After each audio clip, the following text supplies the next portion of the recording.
m'intéresse ici, c'est que les chefs d'entreprise des deux rives, associés à des hommes politiques, à des responsables, viennent parler.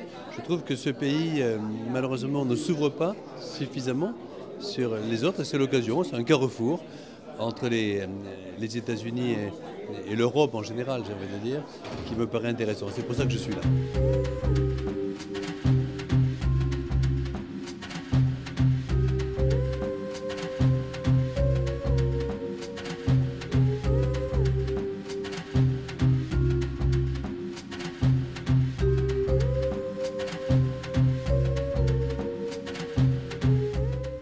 Il faut toujours donner des espaces de débat à nos animateurs de la relation transatlantique, ce qui a parfois manqué, je pense à l'époque de la guerre en Irak par exemple, c'est un dialogue serein sur les dossiers les plus difficiles.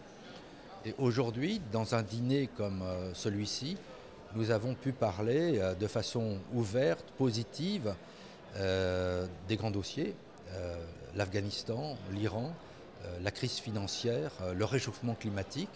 Et on l'a fait comme il se doit, entre deux pays amis et alliés, dans un esprit de très grande franchise. Et il y a des sujets sur lesquels on n'est vraiment pas d'accord. Et puis dans un esprit toujours positif pour chercher comment nous pouvons, sur chaque dossier, trouver un chemin commun.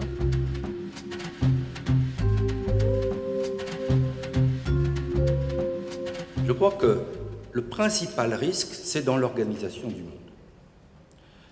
Nous avons vécu 5 décennies d'ordre bipolaire avec ses règles, personne ne le regrette. Nous sommes passés ensuite dans une décennie unipolaire, 1991-2001 à peu près, 2003. Et puis aujourd'hui, on voit émerger un monde progressivement multipolaire. Toute la question est de savoir comment on peut l'organiser. Il faut souligner que les États-Unis et l'Europe constituent à eux seuls plus de la moitié du PIB mondial. Et les échanges commerciaux entre nos deux continents représentent plus de 4 000 milliards de dollars par an. Et si ces chiffres sont si effarants que l'on finit par en oublier leur juste valeur, il faut garder à l'esprit que de ces échanges dépend le travail de millions de personnes, de part et d'autre de l'Atlantique. Thank you very much. Specifically on this meeting here today, there seems to be a new warmth between the United States and France. Well, I don't know, in fairness, if it's right to say a new warmth. I mean, France is our oldest ally. America exists because of France. I mean, there's no debate about it. Without Rochambeau and Lafayette, we wouldn't be here. And so they're our oldest ally, one of our closest friends.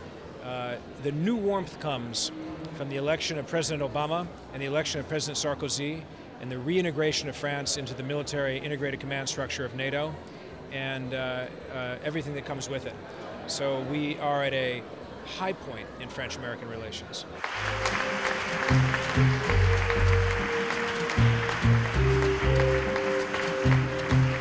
Ce que j'attendais de cette soirée, à dire vrai, je voulais apprendre d'abord de l'échange, parce que je savais qu'il y avait quand même des invités de prestige, des gens qui sont assez influents au niveau national comme international. Perhaps, from a journalistic point of view, I would have liked some more piquant, as they say in French, responses to some of the questions. But overall, I think it's great to have this dialogue and to hear both Monsieur Levitt and the US ambassador having a conversation. I think was important, and there's a lot going on.